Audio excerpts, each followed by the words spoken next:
שלום, אני ברק פרימה, אדריכל בן 35.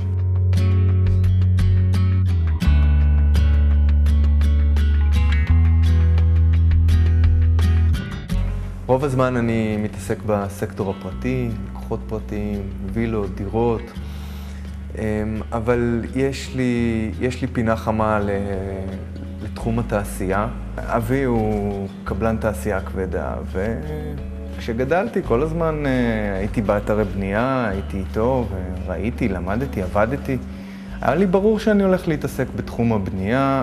הגעתי לתובנה במקסיקו, בטיול שאחרי הצבא. אני הולך להיות אדריכל. זה מכלול מאוד גדול של דברים שאתה אמון על כולם. זה מאוד חי. השעון הוא האויב שלי במהלך היום, וזה טוב לי, זה טוב לי. לחזור לעבודה זה דבר טוב מבחינתי. אני מאחל את זה לכל אדם, ככה, ליהנות מהיום-יום שלו בצורה מלאה. התחלתי עם כל מיני פרויקטים קטנים, משפחה, חברים. כשבמקביל עשיתי כל מיני עבודות לוויין כאלה שנתנו לי ערך מוסף. עבדתי במחלקת הנדסה עירונית, עבדתי במחלקה למדידות בעבודה אחרת. עבדתי אצל אבי כמובן, הייתי באין ספור אתרים, הייתי מהעובד הכי פשוט ועד לסגן מנהל אתר. ועשיתי דרך מאוד מאוד ארוכה עד שהתחלתי לעבוד למעשה במשרדים, עד שעבדתי נטו כאדריכל, וזה בא טוב. זה בא עם הרבה ביטחון עצמי, אני לא יודע אם הייתי איזה ספץ גדול או עדיין בכל רזי המקצוע, אבל התשתית נמצאת שם וגדלים מכל פרויקט שעושים.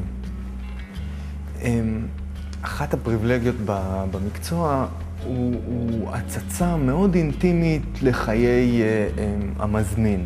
לפעמים יותר, לפעמים פחות. אני חושב שעבודה טובה היא כמו שחיה תופר חליפה על מידותיך. אני צריך לדלות ממך את הדברים הקטנים האלה, שאחרי הכל, אחרי שתיכנס, אחרי שכל הרעש והלחץ והכסף והכל ייגמר, וממש תחיה את החלל, אתה תבוא לידי ביטוי. למרחב 41, נעשה בשיתוף המשרד של רמי רומנו. מאוד מאוד נעים, מאוד לא מאיים. הסגנון שלו מאוד מאוד ברור, הוא מודרני, עם חומרים, לא כולם אוהבים את זה, אבל עם חומרים מאוד ברורים, טיח, בטון חשוף, עץ. בעוד 10 שנים, איזה משרד עם 2 מחלקות, פרטי ותעשייתי, זה יכול להיות מאוד מאוד ממצה.